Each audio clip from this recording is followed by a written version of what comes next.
Hi! Now that you've just finished some exercises where you created some custom classes in your Unity C# scripts, let's take a quick look at some other Unity API classes that you can also use in your scripts. You'll be taking a look at two different scripts in the next exercise, new sprites and sprite colors. Make sure that the first class in each script matches the file name. Remember, these are case sensitive, so it needs to match exactly. Otherwise, Unity won't recognize it and run. Unity API classes are generally identified as the type of variable that you are assigning. So for example, in this first public variable that we have, square, this is a game object type variable, and it calls on the common game object class from the Unity API.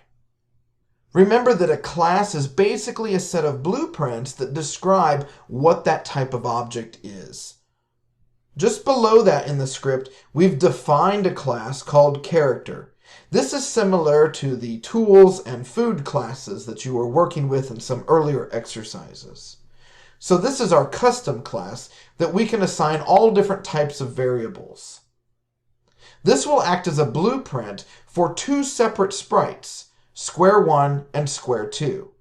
Within our custom character class, you can see some additional Unity API classes. The first one uses the sprite renderer class, which basically connects with the sprite renderer component. The second one here is vector2. Vector2 is basically identifying the fact that this variable is going to be some type of position. The vector2 class requires two different arguments, something along the x-axis and a value along the y-axis. You can see some additional vector2 classes created down here below using these two arguments. With the f after each one of these arguments, can you tell what type of value this is? In the start function, we've identified some of these different values for the square1 character. Then we create the square1 character by cloning the square sprite already in our Unity project into a new square1 game object. We use the game object class to create square1. This time we use a capital S though, because that will help us distinguish between the game object and the square1 character.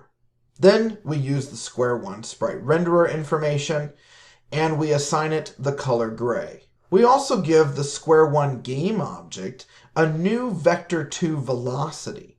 This velocity is the square1 velocity x and square1 velocity y values that were assigned earlier in the start function.